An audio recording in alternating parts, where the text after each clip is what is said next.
Ya, kembali di Lunch Talk pemirsa dan kita kembali tersambung via Skype dengan Mas Agan Harhab. Mas Agan masih bersama dengan saya? Yap. Ya, baik.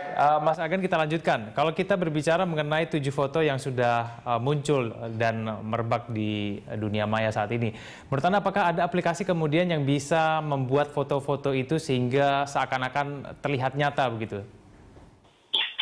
Adakah aplikasi? Ya, betul. Aku nggak tahu bahwa apakah ada software lain yang memang bisa, karena selama ini ya sepengetahuanku di mana-mana orang masih menggunakan Photoshop. Mungkin ada software lain yang memang bisa lebih canggih dari itu, tapi aku belum tahu, kalau belum pernah ngetes juga software itu. Tapi Baik, Mas Agan, apakah di 7 foto itu tidak terlihat kecacatan sama sekali dalam proses editing kalau menurut Anda? Begini, kalau dicari-cari cacatnya itu pasti bisa saja.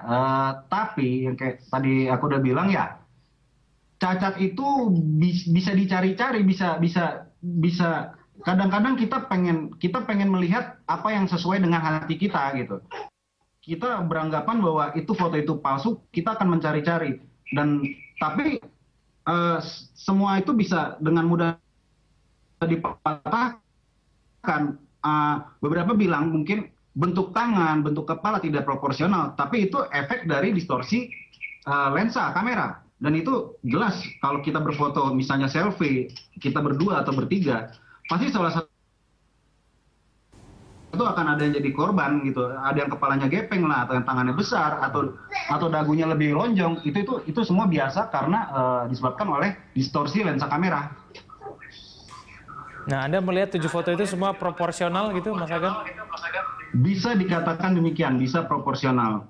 Jadi baik. Yang kayak aku bilang tadi, kalau memang bisa aja foto asli pun, foto kita iseng biasa pun dengan pasangan, dengan orang tua, dengan anak sekalipun, kalau tiba-tiba kita cari, oh ini bayangannya kayaknya nggak wajar deh, kayaknya arah cahayanya kok nggak sama ya, itu pasti bisa-bisa aja dicari-cari kayak begitu. Tapi sekali lagi aku bilang bahwa kalaupun memang ini adalah terbukti rekayasa, kelak ini benar-benar terbukti rekayasa, ini manipulator fotonya ini mesti orang yang sangat hebat sekali. Baik, Mas Agan, dalam berbicara mengenai rekayasa foto digital, apakah harus orang yang betul-betul ahli dalam melakukan rekayasa ini atau orang biasa?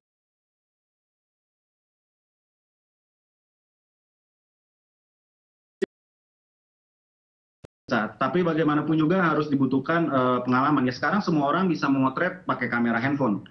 Semua orang, tapi tidak semua orang memproklaim dirinya adalah fotografer. Bagaimanapun juga editan digital editing atau fotografi, kita harus benar-benar pengalaman. Dan apalagi kalau di dalam dunia manipulasi, kita harus ngerti dulu logika fotografinya. Arah cahaya itu datang, arah bayangan itu jatuh, itu harus logika fotografi, perspektif. Kita harus mengerti dulu, baru kita bisa membuat manipulasi yang begitu real. Tanpa ada pemahaman itu, tanpa pengalaman, aku rasa ya akan sulit. Baik, kalau menurut Anda ini cara-cara apa yang akan paling bisa mudah dilakukan gitu untuk bisa mematahkan bahwa 7 foto-foto ini adalah palsu begitu? Gimana? Ya, apakah ada cara-cara yang paling mudah dilakukan oleh orang awam untuk melihat bahwa sebuah foto itu asli atau palsu? Mas Agan? Akhirnya aku sampai pada satu kesimpulan bahwa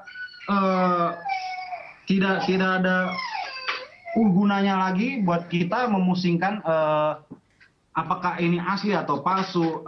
Akhirnya untuk apa gitu, dan hampir tidak bisa. Selamanya akan ada pro dan kontra, ini asli, ini palsu, ini asli, ini palsu, pasti akan terus begitu. Dan akhirnya juga aku yakin beberapa hari atau beberapa minggu ke depan ya berita ini juga pasti udah akan hilang gitu, dan udah tidak penting lagi mempersoalkan itu. Dan kalau untuk orang awam juga ya bagaimana, aku yang sehari-hari bekerja dengan Photoshop, beberapa teman-teman segala pakar telematika atau apa juga berkutatnya dengan data digital, pasti ini aja kita di sini masih ada pertentangan begitu. Dan akhirnya ini nggak jadi penting lagi ini asli atau palsu, ini kembali lagi pada bagaimana cara kita melihat, cara kita menyikapi teknologi yang berkembang ini. Apakah ini sebegini pentingnya kah kita ngurusin orang yang berciuman gitu? Aku rasa lagi. Baik, Mas Agan terakhir, Mas Agan kalau melakukan editing foto biasanya menggunakan apa ini? Handphone, komputer atau apa sebetulnya? Nah, aku pakai iMac. Oke, Aku baik. pakai komputer. Oke, itu cara yang paling efektif begitu ya untuk yang paling baik begitu ya, Mas Agan dalam melakukan proses editing? Pakai handphone? Ya, karena ya layarnya besar dan aku bisa bermain secara detail, itu aja sih. Oke, baik. Mas Agan terima kasih telah berbagi cerita dan juga pengalamannya terhadap kita, terlebih lagi mengenai pengamatan terhadap foto-foto yang saat ini sudah beredar. Terima kasih Mas Agan atas informasinya. Selamat siang.